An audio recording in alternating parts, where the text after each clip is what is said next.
Alright, so we got a question last night about this position, which is kind of like a guard pass, where someone had this deep hook here, leg was kind of up like this, right? And he was kind of here, and they got kind of stuck here for a while. And then the person on the bottom had this shoulder grip here, right? It was asking kind of, what can you do about this? Now, different points that I want to make here first. First one's going to be about this leg, right? Is that really, if I'm trying to do this guard pass, I want to staple this bottom leg, because this whole hook here, the whole point of it is to kill his hips, not just this leg. And so if I have that leg stapled on the ground, then if Jet tries to shrimp away, I've got his hips pretty well hooked here. If he tries to spin under, which I'll demonstrate later, he can't do that because, again, that leg is stapled. The other objective here, and we couldn't see that from the photo, is this hand here. They're trying to get this underhook here. And he was also kind of pushing his weight forward. He wasn't rooting in the floor at all. And so one thing that Jet could do is that he could take his head side hand right here, and he can place it right here on my hip, elbow on the floor. And now he can take the other leg.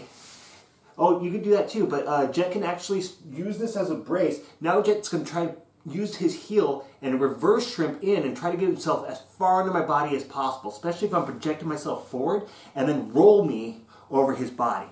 So go ahead and straighten out this leg, dig your heel in, and then get your hips underneath me, and then try to lift and roll. So if I'm projecting myself forward like that, if I'm not rooting myself in the ground, then it's going to be pretty easy for Jet to do that. Now, anybody who knows what they're doing is not going to really let that happen. They're going to actually sink themselves down and root themselves. They're not going to try to smash you by pushing themselves too far forward, right? That's something that Jet's going to want. So let's go ahead. I'm going to actually start with that shoulder roll. So Jet, if you could come over here for a second.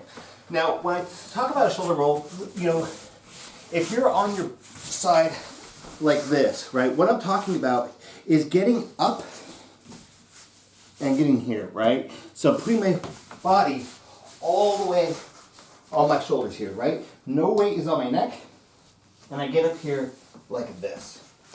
And so this is just a basic drill you can do of just getting used to being in that position. There are multiple ways you can get in that position. You can start here from this kind of seated position, tuck your arm to the back, pushing off with my toe, and I'm getting up. And again, I'm putting my weight where I'd put a barbell. So I don't put a barbell here on my neck. I put it here along the shoulder line, right?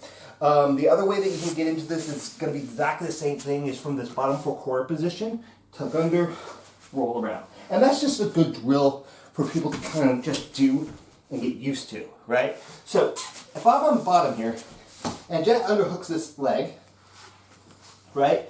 I'm going to be focusing a lot on blocking his head side bicep here, right? So if I can, like right now in a way, Jet is actually at risk for a triangle. He just doesn't know it right now. But I'm going to have a hard time getting this leg out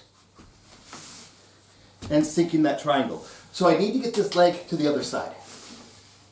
So if he's got this, what I'm going to do is I'm going to start to back my hips out. Notice I'm not holding on to this here, right? I'm going to back my hips out, and I'm going to put my hand under here, put my weight up onto this toe. Now, even if Jet is driving into me, right, trying to flatten me out, that's going to help. Haha! And you see that my leg ended up on the other side. If he was still trying to hold on to that leg with that underhook through that entire roll, look, this arm's out. He's perfectly set up for that triangle. And that's exactly what I was just showing you. Let's get the other side, so Jet, you go ahead and face the camera real quick. He's got that underhook, and I'm going to bring my knee in so that I can push my hips up, try and get my head under, and then I roll around, and I end up in the guard position. Now, Jet let go of my leg, but if you were to hold on to that, I oftentimes am able to catch that far side hand and go straight into that triangle through that berimbolo. All right? All right. So, because Jet's not stapling my leg here, right, I can start to do this type of thing. and I can get really heavy with this leg. I'm going to put my boot on and kind of straighten this leg, so if he still tries to lift that leg up, it's going to be really hard for him. And this is a much better position. He's not flattening me out here. I can do a lot of things. Now, if he continued to try to come around and get head control, right, I'm blocking this bicep. And the reason why I'm doing that, let's go ahead and turn around a little bit. Right? I'm going to stay up by the shoulders. If I come here and Jet wants to get head control, look at how easily he can move his arm out of the way. I can't control from here. I can grip and squeeze and all that. He's going to be able to slide out of that, and he's going to get that head control. He's going to flatten me out. So I really want to be blocking at the bicep and at the shoulder here. Now I'm going to take my right hand and I'm going to slide down. I'm going to get that grip here. I'm going to come up on my elbow, tuck under, grab my own wrist. So I can't finish this Americana. Or Kimura, sorry. Because Jet's just going to forward roll out of it. But that's fine because he's no longer passing my guard. Right? I've got him loaded up on here. I'm helping him go into that roll. The whole key thing here is that I don't want him smashing me out. I don't want him getting that side control. So by getting this kind of grip, I can compel him to do what I want him to do and to roll over. And maybe I'll be able to hold on to this Kimura grip and be able to finish the Kimura from the top. That makes sense? Okay. Other things that you can do from this, again, if he's got this leg high and he's not stapling, you know, again, it's all about that hip movement. I can continue to shrimp out. I can start to make him try to follow me and whatnot. I can start to come out onto the top and that kind of thing. So really, if somebody's got that really high hook, you know, what they're really trying to do is to kill my hips, to kill all that movement. All those things that I've shown you, other than maybe the Kimura, required me to basically be able to move the hips away. And in order for me to be able to do that, I don't want him to get head control. I don't want him getting there because, again, he's going to smash me down. So if Jet's on the side,